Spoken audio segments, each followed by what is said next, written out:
पढ़ने योग्य जब वो हुए तो विद्या प्राप्त करने के लिए, पढ़ने के लिए गए। भगवान स्वयं परमात्मा है, लेकिन हम मनुष्यों को शिक्षित करने के लिए, हम मनुष्यों को मर्यादा का पाठ पढ़ाने के लिए वो गुरुजी के आश्रम पर गए। गुरु गृह पढ़न गए रघुराई, और अल्पकाल विद्या सब पाई। थोड़े से समय में ही उन्होंने सारी विद्याओं को ग्रहण कर लिया। फिर घर आए। विश्वामित्र जो यज्ञ करते थे तो उस यज्ञ में राक्षस विघ्न डालते थे। आज वो राम लखन को लेने के लिए अयोध्या पधारे। दशरथ जी को पता चला, उन्होंने कहा मैं तुम्हारे साथ चलूंगा, मेरे छोटे छोटे पुत्र हैं, भी राजकुमार हैं, युद्ध करना भी नहीं जानते। वशिष्ठ जी ने समझाया, लेकिन दशरथ फिर भी कहते कि सब सुत मोय प्राण की नाई, पर राम देत नहीं बने गुसाई। हर माता पिता को अपनी सारी संतान प्रिय होती है, ऐसे ही दशरथ जी को अपने सारे पुत्र प्यारे थे, लेकिन फिर भी ये कहा कि सब सुत मोय प्राण की नाई, पर राम देत नहीं बने गुसाई। मैं राम जी को नहीं दे सकता। क्यों कहा? कहते हैं महाराज दशरथ इंद्र के यहाँ जाया करते थे। एक दिन वो रथसे गिर पड़े। जटायु ने देखा दशरथ जी गिर रहे हैं तो उनकी प्राण रक्षा की, उन्हें बचाया। जब दशरथ जी की मूर्छा टूटी, उन्हें पता चला, तब जटायु ने कहा मैंने आपको बचा लिया है, आप रथ से गिर गए थे।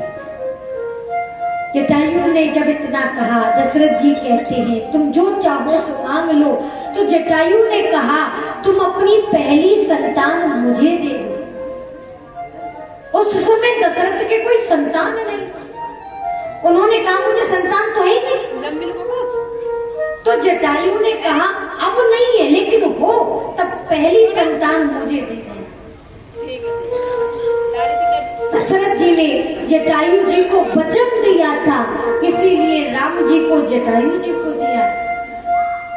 वो वचनबद्ध थे।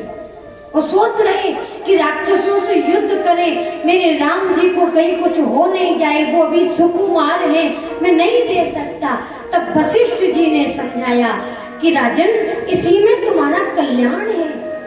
वो जगत के हितार्थ के लिए ही पृथ्वी पर आई है। वशिष्ठ जी के समझाने पर दशरथ जी ने राम लखन को विश्वामित्र को सौंप दिया। जब वो लेकर के जा रहे थे तो एक कंदरा मिली, वहां ताड़का रहती है। विश्वामित्र कहते हैं इसका वध करो, स्त्री है, मैं पुरुष हूँ, एक स्त्री को मैं मारूं, ये कैसी वीरता, मेरी मर्यादा टूट जाएगी, मैं इसे नहीं मार सकता। और आज के राम भक्त कैसे महाराज है? मारने की तो क्या, मार के टुकड़े करके फेंकाते। आज के राम भक्त ऐसे। लेकिन राम जी कहते हैं इस स्त्री को मैं मारूंगा तो ये कहाँ की वीरता है, मैं इसे नहीं मारूंगा। तो विश्वामित्र ने समझाया नहीं है, ये दुर्गुण है, बुराई है, वासना है, और जब तक वासना का अंत नहीं हो जाता तब तक जीव नहीं हो सकता। आप देखना नारियल के अंदर जब तक पानी होता है वो तब तक खपटे से चिपटा हुआ होता है, और जब उसका पानी सूख जाए तो भले ही खपटे के अंदर है पर खपटे से अलग रहता है। ऐसे ही हमारे हृदय के अंदर जब तक वासना रूपी पानी है, विद्या रूपी पानी है, तब तक हम संसार रूपी खपटे से चिपटे हुए हैं। और जब अज्ञान रूपी पानी सूख जाएगा तो हम भले ही संसार में रहें पर संसार में लिप्त नहीं हो सकते। और ये पानी कब सूख सकता है?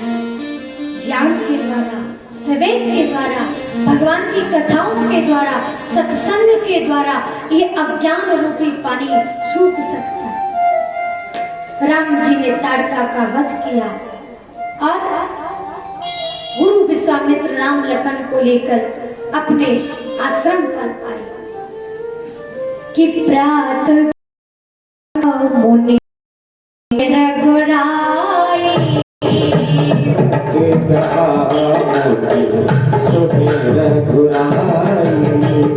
रात कहा मुनि सुनि रघुराई, रात कहा मुनि सुनि रघुराई, मेरा भय तुम जाई,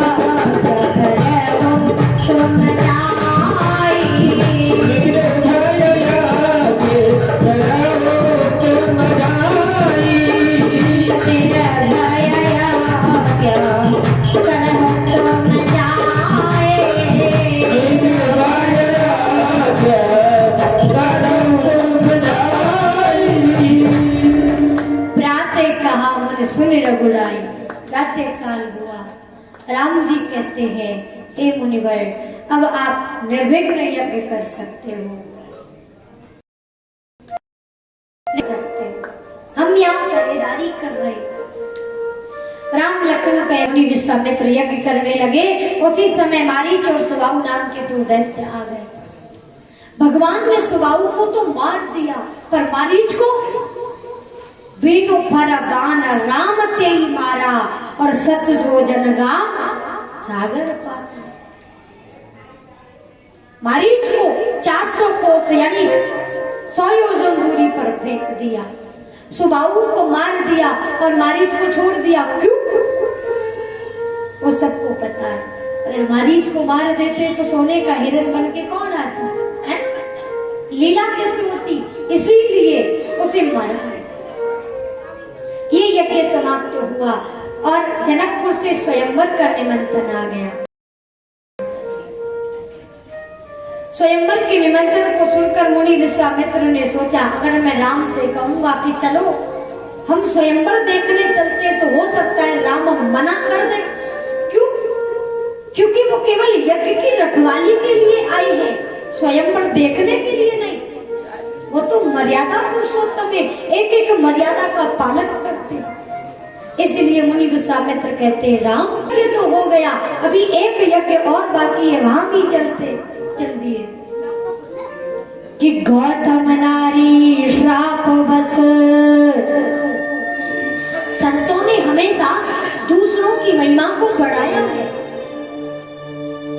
साधारण पुरुष जो होते हैं वो दूसरे के अवगुणों को बार बार कहते, रह रह करके कहते, भले गलती न हो उसे नीचा दिखाने के लिए कहते ये ऐसा है, वो गलत है, वो सही है ना? लेकिन संत सज्जन जिनका हृदय होता है वो दूसरों के अवगुणों को छुपाते हैं। कि गौतम नारी श्राप बस देह धरि धीर, चरण कमल रज चाहते, कृपा करो रघुवीर। गौतम नारी शाप बस। हे राम, ये गौतम की पत्नी अहिल्या है, शाप के कारण ये यहाँ पत्थर बनी पड़ी है, इसका कल्याण करो। राम जी ने सोचा मैं मर्यादा पुरुषोत्तम हूँ, ये पर स्त्री है, मैं इनका स्पर्श कैसे कर सकता हूँ, मैं नहीं छू सकता। गौतम जी ने, मुनि विश्वामित्र जी ने कहा राम तुम्हें इनका कल्याण करना है, तुम्हारा अवतार ही दूसरों का कल्याण करने के लिए हुआ है। कहते हैं आज राम जी की चरण रज पत्थर की शिला पर पड़ी और पत्थर की शिला सुंदर सचेतन नारी के रूप में परिवर्तित हो गई। आज अहिल्या की दो गति हुई, प्रथम राम जी की चरण रज मिली और दूसरी उनको पहले की तरह अपने पति गौतम की प्राप्ति हुई। दो गति। कहती है मेरे पति ने मुझे श्राप दिया, बहुत अच्छा किया, अगर मुझे श्राप नहीं देते तो मैं आपका दर्शन कैसे करती। इसलिए धन्य मानती हैं अपने आप को, बड़ी प्रसन्न होती हैं। आगे लेकर के गए, जनकपुर के बगीचे में ठहरे। यहाँ जनक जी ने इनका सम्मान किया, राम लखन का दर्शन किया, आनंद मिला। सीता जी गौरी मंदिर में गई पूजा करने के लिए, तो मुनि विश्वामित्र भी संध्या वंदन करते थे, इसलिए राम लखन को पुष्प और तुलसी दल वन में भेजा। वो श्री जी को वंदन करते हैं और पुष्प लेते हैं। राम एक एक मर्यादा को दर्शाते हैं। तुलसी को वंदन करना चाहिए, उनसे अनुमति लेनी चाहिए कि ठाकुर जी के चरणों में चढ़ाने के लिए हमें आपकी अनुमति चाहिए, आज्ञा चाहिए, और तब जाकर के तुलसी दल लेना चाहिए। तुलसी पत्र 3 दिन तक बासी, 3 दिन तक धोकर उसे ठाकुर जी के चरणों में चढ़ाया जा सकता है। कहते हैं तुलसी दल भगवान को चढ़ाने से एक अनोखा पुण्य मिलता है। तुलसी प्रेम की अनुभूति कराती है। तुलसी जी को अर्पण करने से प्रभु को प्रसन्नता होती है। जब भी भोग लगाओ तो प्रभु को तुलसी पत्र चढ़ाओ। एकादशी, रविवार और मावस पूनम, इन तिथियों को तुलसी पत्र नहीं तोड़ना चाहिए। अगर इन तिथियों को तुलसी पत्र तोड़ा तो मानो भगवान के सर को अलग कर दिया। इन तिथियों में श्री जी तपस्या में बैठी होती है, साधना में बैठी होती है, इसलिए उनकी साधना को भंग नहीं करना चाहिए। आज तुलसी लेकर के आए।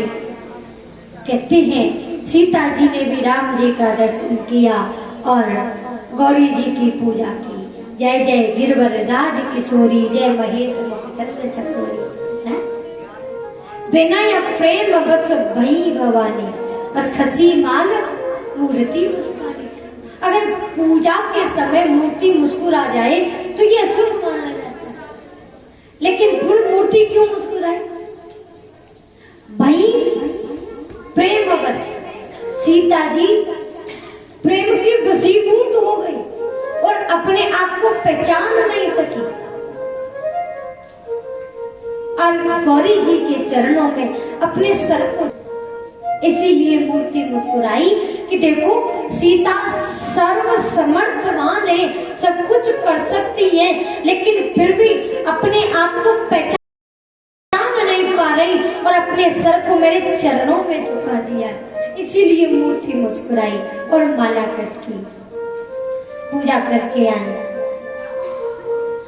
यहाँ पर धनुष को रखा गया, घोषणा की गई इस धनुष को उठा करके जो तोड़ देगा उसी के साथ बेटी सीता का विवाह कर दिया जाएगा। तीनों लोगों के उम्मीदवार यहाँ आए थे। रावण भी आया था, पर रावण बाण छुआ नहीं चाहता।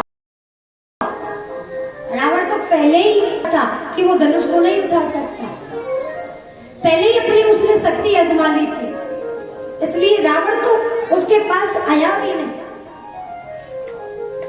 कहते एक समय रावण ने तपस्या की और तपस्या में भगवान शंकर से उस धनुष को मांग लिया। जब धनुष को लेकर के आ रहा था तो भगवान शंकर ने एक ही शर्त लगाई थी, रावण धनुष को लेके तो जा रहे हो, पर याद रखना जहाँ कहीं इस धनुष को रख दिया तो फिर तुम दोबारा इस धनुष को उठा नहीं पाओगे। रावण धनुष को लेके जा रहा है। रास्ते में रावण को लघु शंका लगती है। अब रावण ने सोचा कि धनुष के साथ साथ मैं लघु शंका के लिए जा नहीं सकता, और अगर धनुष को रख दूंगा तो फिर मैं उठा नहीं पाऊंगा। ने कह दिया, बड़ी परेशानी हुई। आगे से उसी समय सहस्त्रबाहु अर्जुन आ जाते हैं। रावण अपने धनुष को सहस्त्रबाहु अर्जुन को पकड़ा देते हैं और स्वयं पेशाब करने के लिए चले जाते,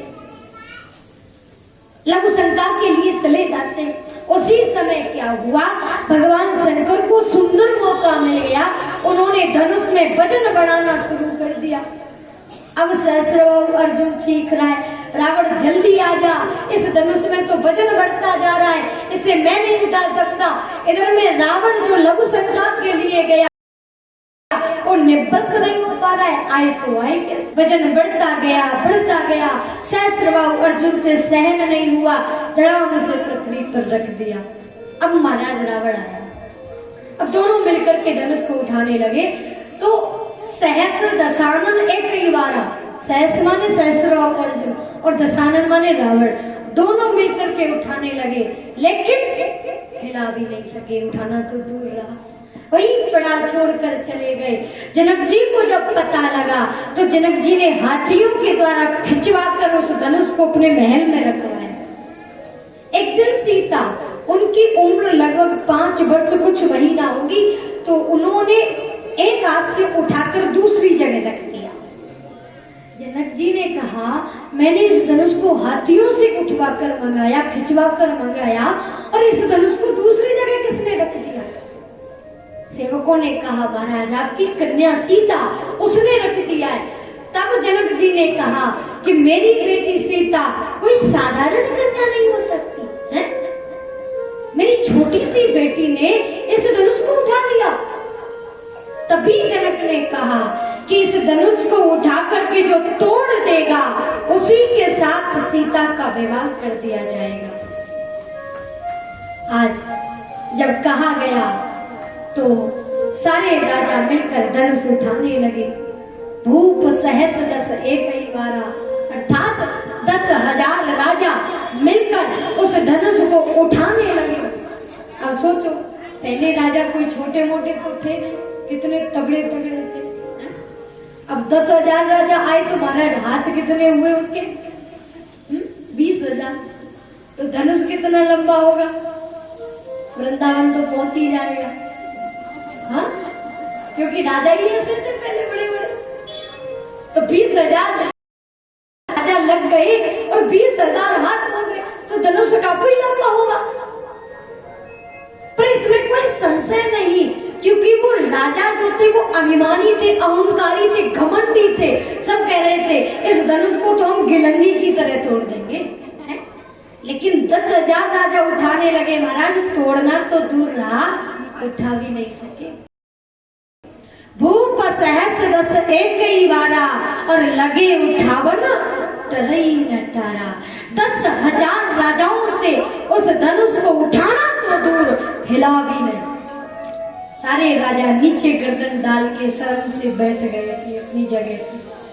जनक जी खड़े हो गए, वीर विहीन वहीं में जाना, अगर मुझे पता होता इस धरती पर कोई वीर नहीं तो मैं अपनी बेटी सीता के लिए प्रतिज्ञा कभी नहीं करता। लक्ष्मण जी भी यहाँ बैठे थे, महाराज वो सुनने वाले थे। भैया राम की सौगंध, मुझे उनकी आज्ञा नहीं, ये धनुष तो क्या मैं पृथ्वी को गेंद की तरह उछाल सकता हूँ। राम जी ने कहा, लखन बैठ जाओ। लक्ष्मण जी बैठ गए। जनक जी दुखी हो रहे, सब देख रहे हैं अब धनुष को कौन तोड़ेगा। रानी सुनैना जी रोती है, तुमने कैसी प्रतिज्ञा कर दी, इस धरती पर कोई वीर नहीं, अब हमारी बेटी सीता कुंवारी ही रह जाएगी। उसी समय विश्वामित्र जी ने सोचा, विश्वामित्र समय शुभ जानी, विश्वामित्र समय शुभ जानी, बोले अति स्नेह मयाने, बोले अति स्नेह मयानी, उठे हो राम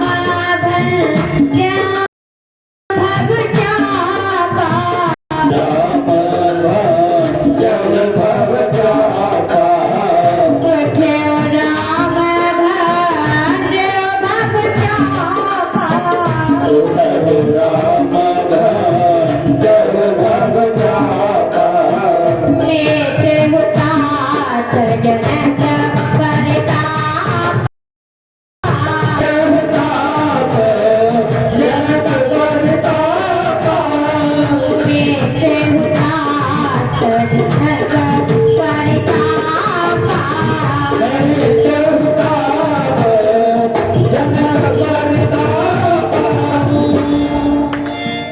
विश्वामित्र जी ने देखा का वर्षा जब कृषि सुखाने और समय चूके उनका पछताने। जब समय निकल जाए फिर बारिश हो तो क्या फायदा। इसलिए सु समय देख कर उठऊ राम बन जाऊं बचापा। राम जी भी जानते थे इस धनुष को मैं ही तोड़ूंगा और विश्वामित्र भी जानते थे कि राम ही तोड़ेंगे, पर वो मेरी आज्ञा का इंतजार कर रहे। आज जब गुरु जी की आज्ञा मिली, राम खड़े हो जाओ, अब समय आ गया, जनक का जो दुख है उसे दूर कर दो। राम जी खड़े हुए, गुरु जी के चरण कमलों में वंदन किया और धनुष के पास पहुंच रहे। सब हंसने लगे, देखते हैं, कहते हैं देखो अब तो चुईया भी पहाड़ उठाने चली है। 10,000 राजा एक साथ नहीं उठा सके और ये नन्हा सा राजकुमार धनुष को तोड़ेगा। सुनैना जी कहती है अब तो मुनि विश्वामित्र भी हमारी हंसी कराने पर उतर आए, कोई इनको रोकता नहीं है। सबको आश्चर्य होता है। राम जी ने देखा कि सीता जी विकल है।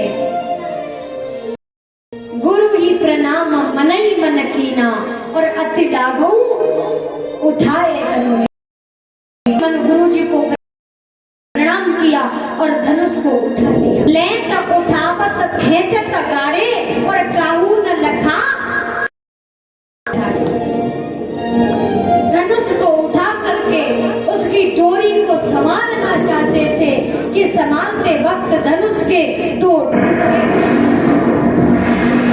बोलिए श्री रामचंद्र भगवान जय हो। जय जय श्री राम।